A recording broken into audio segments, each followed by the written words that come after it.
Hi everyone. With yesterday's aborted bike ride, I decided I'd use the footage I did get in order to do a how I do it video for how I do my overlays and things. The zip file you just saw me on zip was the telemetry data from my Garmin. It's in a format of a fit file.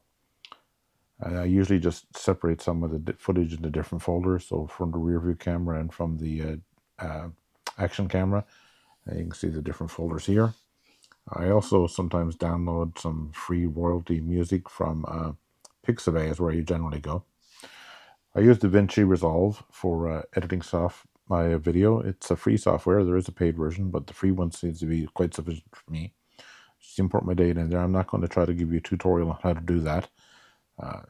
You can find lots of those online.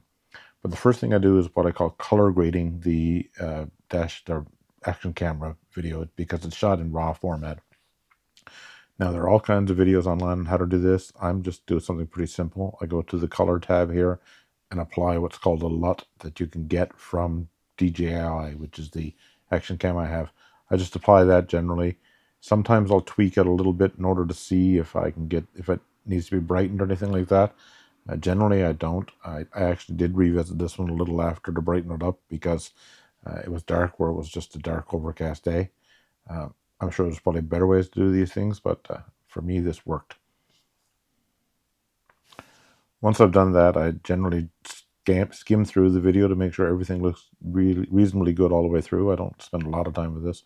This is where I did notice the dark spot, and I just sort of brighten it up a little bit later. Once I've done that, the next thing I do is just export the video, or render it as you will. I usually generally use the MP4 format and in an H.264 encoding, I think is what the right term is. Leaves a bigger file size, but it seems to render faster. And this file is just going to be a throwaway. I'm not going to keep this. This is just the basis to start with. I do this because once I import the telemetry, I don't want to change its colors. So I want to get the color grading done first. So this usually takes a little while, not too long depending on the length of the video, but we'll come back and start over with the telemetry overlay. And here we are.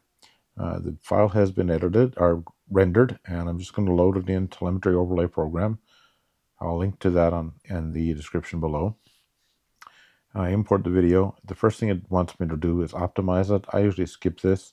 I mean, you could, but it just seems to take quite a long time, and I don't know what the benefit would be. Maybe if you had a slow computer. Then I import my fit file. This has all the telemetry data in it. Once this is loaded, I load what's called a pattern. You can save these. This is where I've got all my defaults set up for my gauges that are shown, and I just load this into the application. See, there we go. And once you do that, you see all the gauges appear on the screen. I usually click around. I could see, make sure I did set up all the settings correctly. I didn't. I hadn't had that done correctly for quite a while, but I did get it fixed. The next thing I do in here is you can see there's up in the top right, there's a map. And I just want to make sure that the video footage matches the map. Sometimes it's a little bit out of sync. So what I do here is I just go to somewhere in the video where I can get an identifiable spot on the map. Right here, I'm just on the corner of the street next to me. And I go into the syncs options and I just play around in the numbers here. Honestly, I've never taken a tutorial, so I'm not exactly sure what means what here. I usually just play around with a few seconds until I get it somewhere close to right. Right now, I think I get this pretty close to being where I am as compared to the map. What I'll do then is generally skim through the video a bit more, look at different areas, make sure nothing is a little bit out of sync, and check sure everything seems to match up pretty closely. I'm sure it's never going to be exactly precise. And for one thing, the Garmin data is a little bit probably out of sync in terms of the speed it gets the GPS data from the satellites, etc. I don't know how all that works. But I do check at a few little different locations here. I'm at the corner of Moyers Mill Road and Bedford Highway, and you can see it does seem to match up pretty well. Once I've done all that, then I actually have to render it from this application. And this one does take quite a bit longer. Sometimes when I'm doing a longer video, it might be overnight. I mean, the longer video is the raw data, so it could be an hour or more worth of footage. And I just let it go overnight. It doesn't take overnight, but it usually takes probably several hours. I just let it go. Once I've got it exported, what the next thing I do is open it up in a player. And one of the things I first checked is the timestamp at the top here. And the reason being is because the rear camera footage also has a timestamp. So the next thing I do is import my rear camera footage into Davinci. Just put it all in one stream. The rear camera footage comes in 5-minute increments.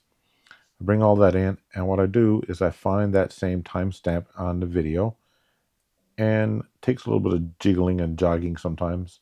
The timestamp is pretty small there, so I sometimes have to struggle a little to read it.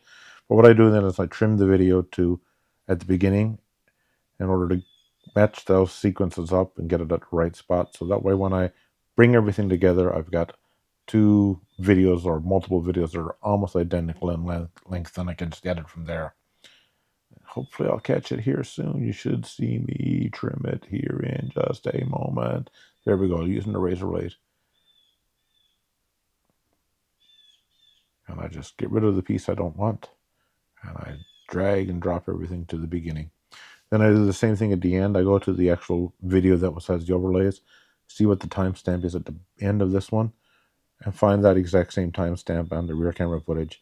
I start the rear camera a little bit before and stop it a little bit after my ride, just because, well, it's inconvenient to be able to reach behind me and turn it on at the exact same time as I turn on the DJI and the Garmin.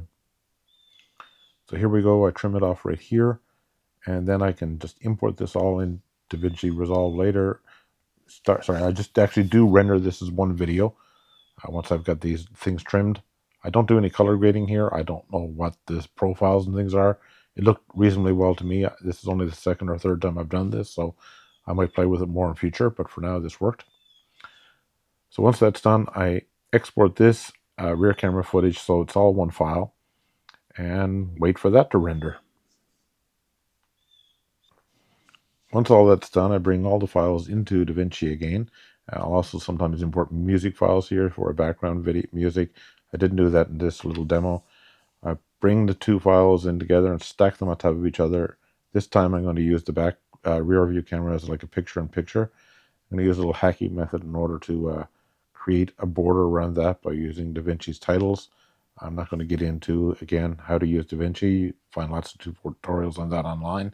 But I just wanted to make a border around this so that it would stand out a little bit better than just a picture-in-picture without it. Once all of that's done, the next step again to do is, I chop up the video in different sections and add some transitions and try to make it look at least a little bit sensible. I'm not very good at this. Once all that's done, I basically just have to render it one last time, this time in as an MP4 with an H.265 codec for a smaller file. That takes a little bit of time, and once it's done, I upload it to YouTube. Try to be 5 or 6 minutes, but